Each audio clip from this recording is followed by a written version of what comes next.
Hey, good evening, everybody. Good to see everybody once again on this sunny Tuesday. Super grateful to God for each and every one of you, simply what He's doing in the lives of His people.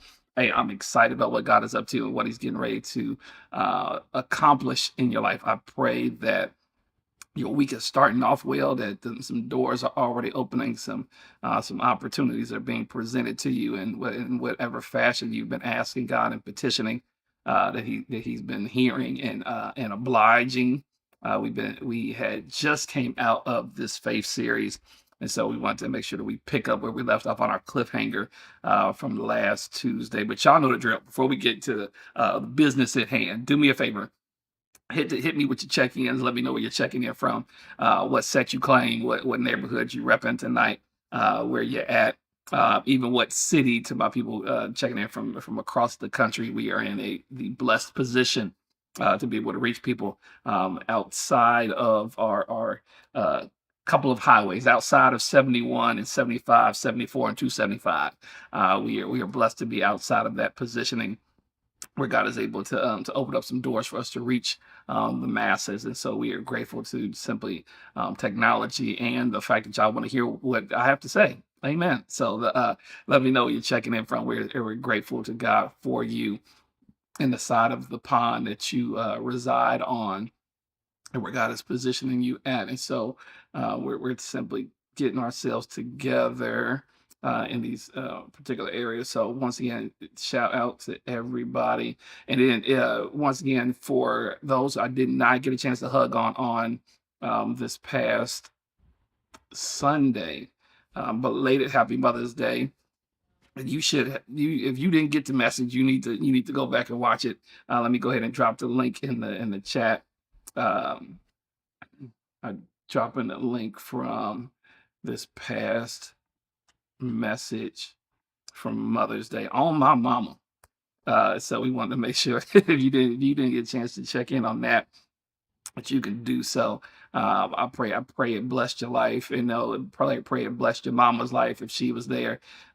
Just grateful to all our women in the house and those who serve and help and everything in between. It is not taken lightly. So super grateful for that. So once again, we just came out of our faith series and we're getting ready to go into a prayer series. I told you that it is. I knew where I was going a couple months ago, and so as we talk faith, I could uh, not talk prayer. The two are married to each other, and so I said I had to make sure that as we get ready to jump into this whole prayer thing, that I built you up properly as it relates to faith and how we navigate this thing and how the two operate. How can two walk together unless they agree? So we want to make sure that we have this area of faith tight as we get ready to navigate into the space of faith, the space of prayer. And so, yeah, I'm excited about this whole prayer thing and getting you jump started. For where God wants us to be as it relates to prayer. So once again, do your check-ins, hit that share button. To those that are watching via YouTube, hit that like, hit that subscribe button, hit that share button for me. Slide into somebody's DMs, hit that share button, text it to somebody that you know needs this. Those watching via the app, God bless you, number one, for being obedient and downloading our app. Hit that share button on there as well. Bless somebody that's close to you but may be far from God, so you get a chance to be a blessing in their life in the areas that they may need this word. In fact, you know they need it, even if they don't know they need it. So go ahead and share it with them. Plant that seed. You never know when that seed's going to grow. So go ahead and plant that seed for them and be a blessing in their life as we kind of navigate this space. And so last week we dealt with, with the faith series, we dealt with this idea and this notion of radical faith. This is the walking on water faith. This is the trusting, reckless abandon faith. And so with that, I told you that with having crazy faith, there is that window by which you ask and time by which you receive. That space in between is that agitating, aggravating, innervating space called patience. Oh, somebody type patience in the comments. Yeah, that's that space that we are that nobody likes, including your pastor. So it's just that waiting game that we endure, and so patience is needed in order to get there. And I told you, for many of us, patience is a trigger word because of simply what comes with it.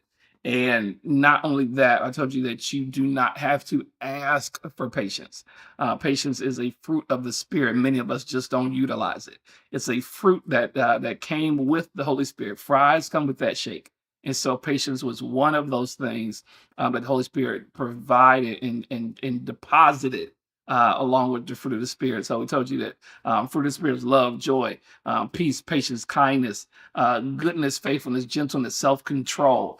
And so all of these things are the fruit. They are evidence. They are the byproduct of having the Holy Spirit residing in you. You should be able to operate in all those particular areas. Now, with that being said, none of us have all of those areas perfected. But at the same time, if you are authentically saved, you should have semblances of all of those areas. There should be flashes of every fruit. It should be Fruit Loops. I'm gonna teach a series called Fruit Loops and to deal with the fruit of the Spirit in general, because you have to have all of these things. All these things should be coming out of you to some degree. You might not have them perfected. You might not be great at all of them, but they should all be there if this is the walk that you claim. So we deal with this idea of patience and how we navigate it, and how we work on this thing called patience, because that's where I wanted to build you up to, was how to wait well. We call it weight training, WAIT. How do I wait well? And so we wanted to make sure that we understand what this looks like, how to maximize it without losing it.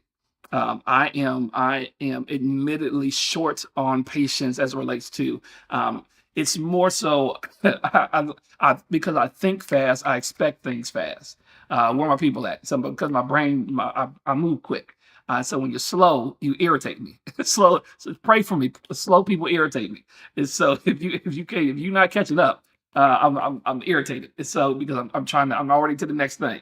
And so when you're back and forth with God as it relates to things you're asking for, God takes His time. Here, please don't miss this. His time is not my time. His time is not your time. His time is His time. So I can't put everything according to my clock on the things that I ask. And so I have to yield to His direction and to His agenda. Which is also not an easy thing. And I told you, however, when I decide to rush God, bad things happen whenever you try to force God's hand. That's big. Yeah, bad things happen whenever I try to rush God, whenever I try to force God to do what I want Him to do. And even we'll deal with this with prayer, because for some of you, I'm always talking to people in different areas that we had, they always come to me with different things. And Pastor, hey, this is what I'm about to do, etc. And in my mind, I'm like, did you pray about that? Did you actually ask God? Was this anything that even came across the agenda? And what I discovered, if you tell me God said, that's the end of the discussion. Number one, I'm not going to question you and how God's voice sounds, but in the recesses of my mind, I tend to wonder how much of that you're answering for yourself versus letting God answer. Come here, somebody. Yeah, there's such a thing that when you're with prayer, and even with faith, you're jumping out the boat with your own answer versus it being God's answer, because you got to the place where you've made your voice sound like His, because you want it so bad. You're forcing the hand, you're forcing God's voice, you're forcing His yes, even though He may not have even said anything. And so we want to learn and understand that when I force His hand, good things don't happen. Bad things usually follow. So I have to be careful about how I position myself in that regard, and what that looks like. So this notion of waiting well, this is where I wanted to get to tonight. And so number one. Here's what we want to understand. In terms of waiting well, here's what you need to learn how to do. Um, Here's first things first. Don't worry while you wait. Okay. This is big. Worry is meditation on negative narratives. Bars. Yeah, worry is meditation on negative narratives. And so something happens, and either God or the devil tells your story. And so whichever story you believe is going to determine the state of your mind.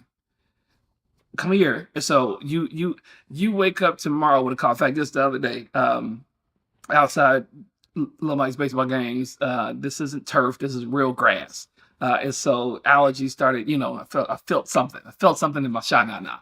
I felt something on the inside of me, and I was like, I was like, "Good. I'm feeling it." And so the enemy will take that and create a narrative. Come here, he'll take that one little thing and he'll create a narrative. And so now that I'm like, had a little, I could have just swallowed wrong. I could have swallowed something wrong. And all of a sudden I'm like, nope. I got the, what's the Hana virus? What's it called now? What's the Hana virus? I was like, nope, I got the Hana virus. That's what they came back from that ship, and I got it. I done picked it up. And so I got the Hana virus. And and so I heard about you heard about, y'all heard about this virus. The virus ain't even made it to Ohio yet. Not to say it ain't coming. So please, we're not even gonna go there yet. But it ain't even made it here. And now all of a sudden your throat got sore. You watched the news clip and you was like, You, he's like, I don't know if I feel. I ain't going to work tomorrow. Because you created this narrative out of a simple event. And so that's what the enemy does in our lives oftentimes. He creates a narrative, and I determine the state of my mind based off of that. And so watch this. Matthew 6:27. You should know this by heart already. And or at least know the context by which it operates in and the subsequent verses that come with it. Matthew 6:7 says, "Can any one of you, by worrying, add a single hour to your life?" Y'all know this. Worrying doesn't make it better; it makes us worse. I've never seen anybody worry and the situation get better.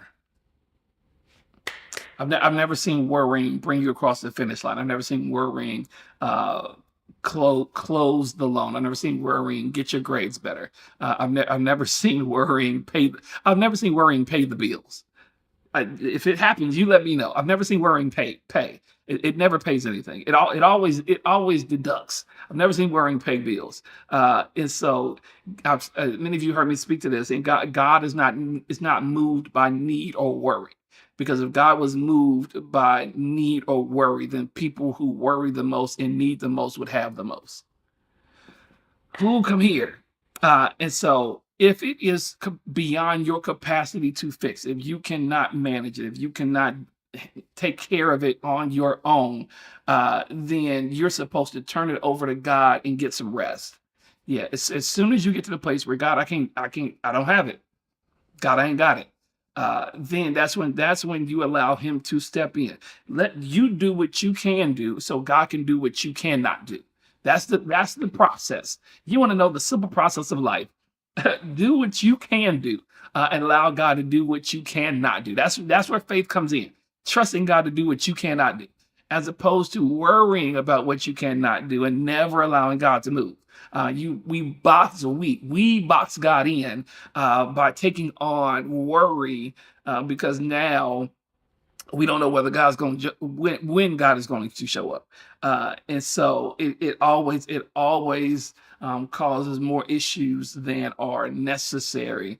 Don't worry while you wait, and so allow God to do His job. I tell you, once it get to that place where it's no longer on you, it's on him. And watch this, and let God know it's on him. God, this ain't, hey, God, I don't know. I don't know I don't know. I told the landlord I ain't got it. So God, hey, go talk to him. Go have a conversation with the landlord. I already told him I ain't got it. It's on you now. I've done, watch this, what I was supposed to do. I've done the necessary things. So this is not a matter of lack of my part. God, I've done my part. So now you do yours. Now, if you haven't done your part, don't get mad at God. Yeah, come here. Yeah, if you haven't done your part, I need you to do that part first. You do what you can yeah, fill out the applications. Look, stop overspending. Stop spending on unnecessary stuff. Stop living beyond your means. Stop poor eating. Come here, somebody. Do your part. Then you come here. I can't.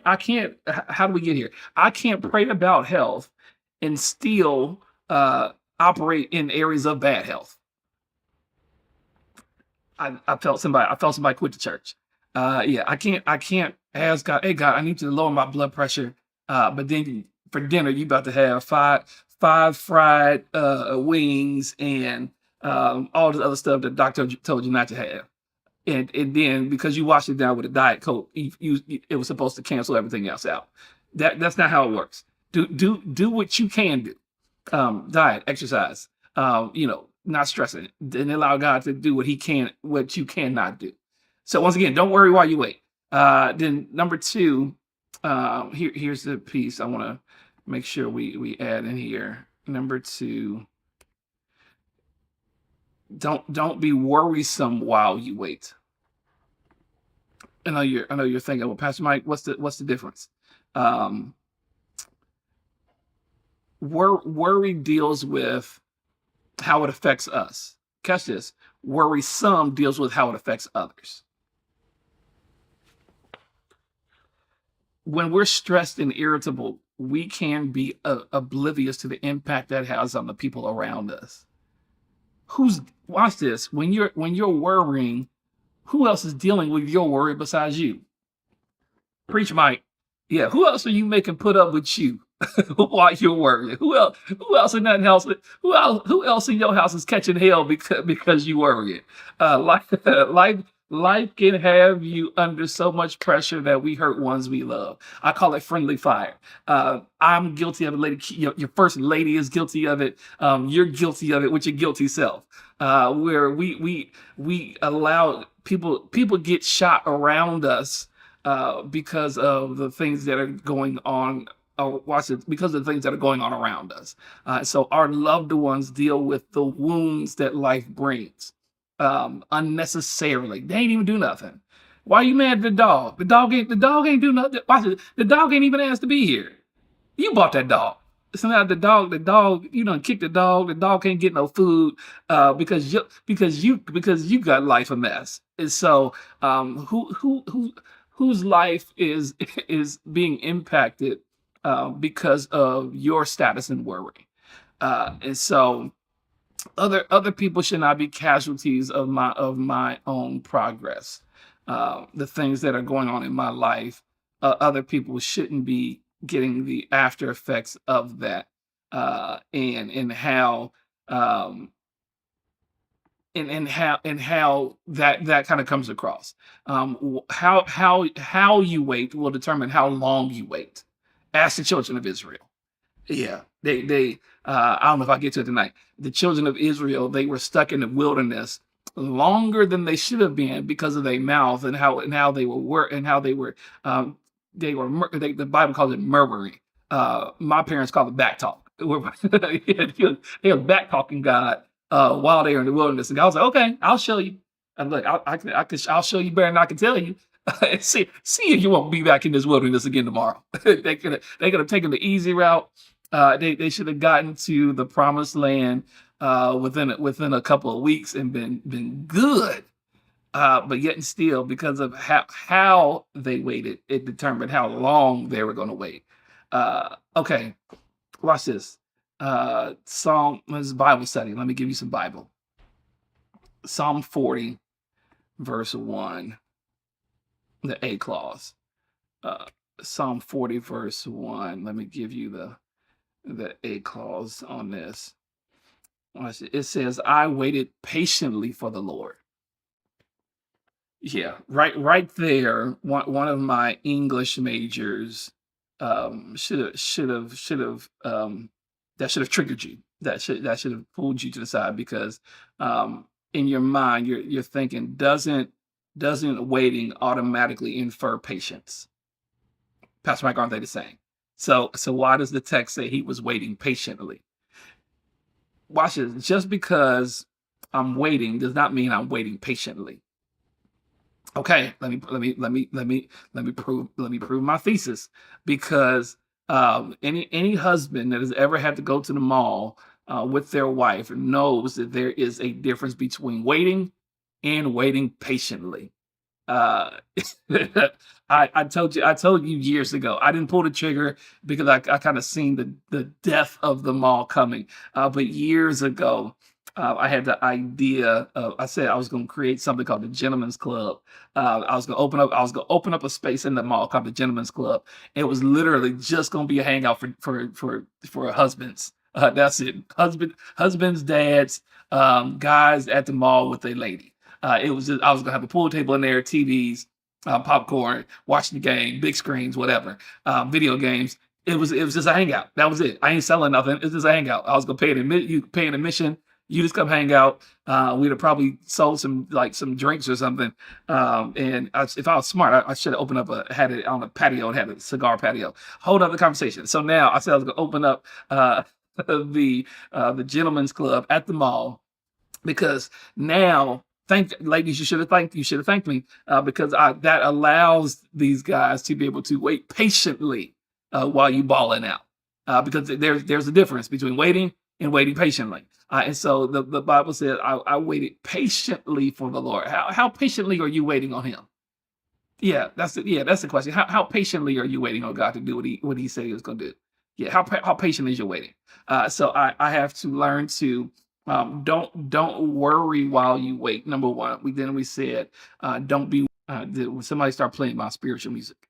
Um, here's here's here's one that's going to be difficult to understand fully, but we're gonna navigate it, and that is work while you wait. And so what I mean by that is, in your waiting period, don't waste the waiting period. So what are you doing while you wait?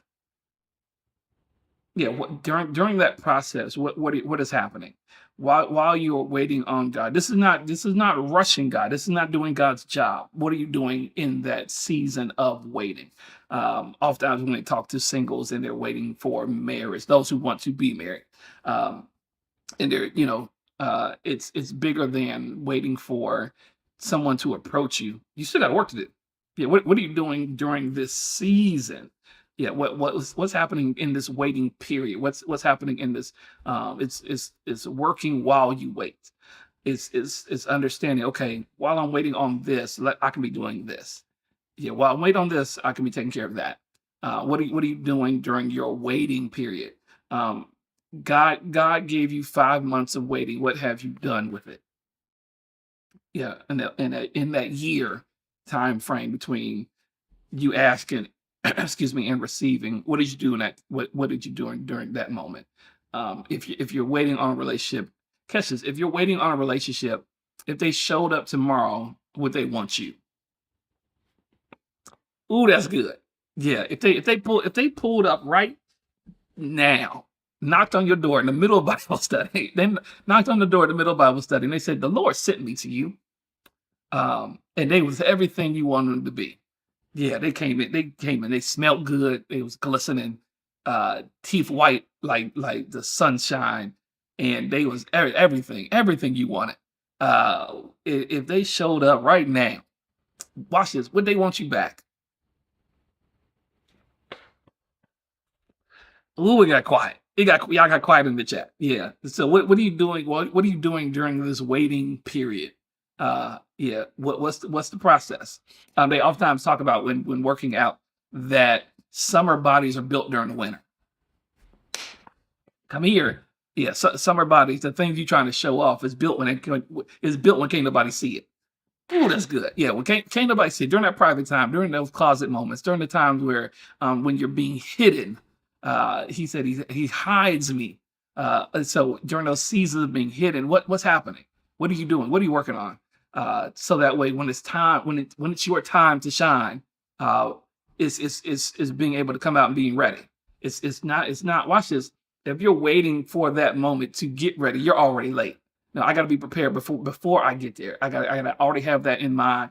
So work while you wait. And then here's my last one. I'm already at my last one. Yeah, I'm gonna let y'all off on y'all Tuesday, easy. So the last one is worship while you wait. So I have to be in a position where I'm saying, okay, God, I'm here. And most people think when we say the word worship, it conjures up certain thoughts. Um, so we automatically assume worship is emotional. And so so a number of people don't do it because they don't think it accomplishes anything. Even we haven't taught a series on worship. I don't know if I get to it this year, but we think it's always a demonstrative thing where I got to shout or I got to dance. It is not. It's not always that case. Worship is not therapy, but worship is therapeutic. Yeah, worship does not erase sitting on somebody's couch and discussing your life. However, it is therapeutic in terms of allowing you to flesh out certain things. This is why Sundays are important. This is big. This is why the gathering of the saints together is important. And so it is possible for someone, catch this, to be in your house but not be in your presence. So um, everybody is in God's house, but worship makes God come check on you. Y'all owe me two offerings tonight. Yeah, worship makes God come peek in to see what's happening. I speak to the fact uh, I used this illustration years ago. In fact, I think it was when I was teaching on the worship series, that in our house, oftentimes I'm in my office doing some work. Lakeisha could be in our family room, and they're separate rooms. But she will petition your pastor. Petition. I say that that's a good word for. She'll ask me to do something. She'll petition me. So she'll petition your pastor. However, she has the audacity, the unmitigated gall, the nerve to ask me while she's in the other room. And so I have no idea what she's talking about or don't hear clearly. And so I'll have to get up from where I am to go see what she's talking about. Same house, but not in the presence. Ooh, come here. And so now this is what worship does. I can be in the house. Ooh, but worship lets me get in his presence. It lets me get in his position and let God. I didn't hear what you said at first. Let me get closer. Let me get closer to you, so I can hear your voice. Let me make sure I don't miss out on your let me make sure I don't miss this petition. God, what you say? What you say? All right, bet. This is the plan. This is this is where we are. And so it allows me to be in his presence. I believe the text says in his presence is the fullness of joy. And so when somebody has joy, they're content. And when they're content, they're not desperate. And watch this. And when they're not desperate, you always make wiser decisions. Oh, come here. Uh, you can't be desperate and wise at the same time. I can't be thirsty and make good choices. I gotta be able to to be wise at how I navigate some things. And so God uses waiting to change us.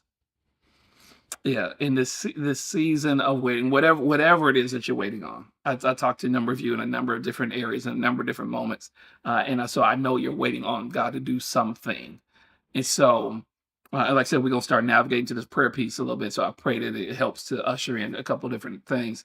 Um, but whatever that waiting is, God uses waiting to change us. When God is not working on your situation, oftentimes He's working on you. We tend to bypass that situation. Um, Let God work on you while you wait. I was toying with preaching on Leah and Rachel on Sunday for Mother's Day. Same thing. I was toying on preaching on uh, Bathsheba for Mother's Day, and I think it was Bathsheba. I was looking at her story, and it kind of just spoke to her having a child, then having a miscarriage, and then figuring out what was God going to do next, uh, and then in comes Solomon later on. But in a number of these different stories, God doesn't remove them from their situation. Don't miss this. He doesn't remove them from the situation. He changes them in the situation. And so sometimes that waiting period, God is changing us versus changing the things around us. Don't miss the work that's happening. And so the only thing harder than waiting on God is wishing that you had. Let me go ahead and put that in the chat. You should have that in your notes from other times when I've said it. And so if you don't have it in your notes, that means you didn't pay attention to the previous times I've told you this. So the only thing harder than waiting on God is wishing that you had. There are some areas in your life that you went ahead and busted a move, and you look back at it and wish that you had sat still, that you sat down somewhere, sat down, had several seats, because you decided you was gonna be fast, and you got tired of waiting, like Abraham and Sarah and Hagar. In fact, Hagar wasn't even involved. She was a byproduct. And so we can all point to two or three places where we wish we would have waited on God, where we just sat back and said, "Okay, God, let me chill out for a second. Let me just let you do what you're gonna do." But yet still we rushed that process. Uh, G. Campbell Morgan, let me give you this quote. It says this. He says, "Waiting for God is not laziness. Waiting for God is not going to sleep. Waiting for God is not the abandonment of effort. Waiting for God means first, activity under command. Second, readiness for any new command that may come. Third, the ability to do nothing until the command is given." So it's understanding God's agenda, God's plan, and that I'm being obedient to His will, not my own. Lord, let Thy will be done on earth as it is in heaven. Waiting on the Lord is the opposite of running ahead of God, and it's the opposite of bailing out on Him. In other words, abandoning ship. It's the opposite of just giving all the way up. It's staying at your appointed place while He says stay, or it's going at His appointed pace while He says go. I've always been of the mindset I want to move at the speed of God. I don't want to be where God was. I want to be where God is. It's the idea of moving with the cloud, moving with the pillar of fire. When God shifts, I want to shift with Him. I don't want to be stuck trying to play catch up, because I wasn't paying attention to where He was or what He was doing or the season in which He moved. I wanted to make sure that I was on task with where God is and what God is up to, and knowing that when He moves, I want to move with Him. And so I pray that this help bless your life in terms of those of you that are waiting on God to do whatever God has called is told you He was going to do. I touch and agree with you, that it's in His will, and that He's masterfully doing some amazing things in your life. But let the process go. Let the process do what it needs to do, in order for it to accomplish the goal by which God has set it for. So I thank God for each and every one of you. Hey, we mentioned this past Sunday as well as last week, that tomorrow, pull up on your boy. Tomorrow, Southern Baptist Church, 6:30. 6:30, not 7 o'clock Baptist hour. 6:30. 6:30. They will be there, singing and preaching. Southern Baptist celebrating my God Dan Larkin for his pastoral anniversary, as well as he just received his doctorate degree. I believe his commencement was tonight. I believe tonight was commencement address for him, and so he actually got his doctorate where I got my doctorate from, earned doctorate. We don't do honoraries. Yeah, this is earned. This is not online. This is going in and writing papers. Yeah, this is not you pay $50 and they'll send you something, a certificate in the mail. No, this is earned doctorate. So we want to go celebrate that accomplishment. If anybody can empathize, it's all my doctors in the house. And so we want to go out, pull up on us tomorrow, tomorrow 6:30. This Wednesday 6:30. Southern Baptist Church in the heart of Avondale. A1 Bullies. I need all my Avondale people to pull up as well. So it's going to be in Avondale tomorrow. For those not from Cincinnati, right across the street from Avondale Town Center. In fact, right where we did our outreach with Country Meat Market, the black-owned grocery store in our city. It's across the street. It's literally across the street. So we want you to come join us this Wednesday at Southern Baptist Church as we get a chance to celebrate, kick it with them, and then be mindful of all the other activities happening this week. It's my baby's senior day this Thursday. For those who like baseball and or just like my baby, it's love like senior night for baseball. Of course, I'm a proud daddy of a graduate, and I got about a week. I got a week to get these tear ducts together. So if you want to pull up for his senior night, it's at Roseline Academy. In the mid, it's old school Cincinnati. It's the old Roseline Park. So the Reds Academy, they have baseball field, baseball diamonds there. So it's the Reds Academy. I believe it should be field number 1 when you come in. It'll probably be crowded, so try to get there when you can.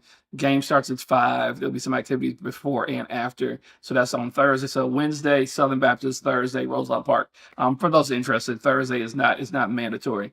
So we just want to be able to show my baby some love and get ready to finish out the rest of this baseball season. So, hey, I thank God for each and every one of you. I'm honored in the position that I hold in your lives as we navigate this journey together. Let's watch God do some amazing work in and through each and every one of us. I believe they have serving opportunities as well. I almost forgot for the shelter this coming Saturday.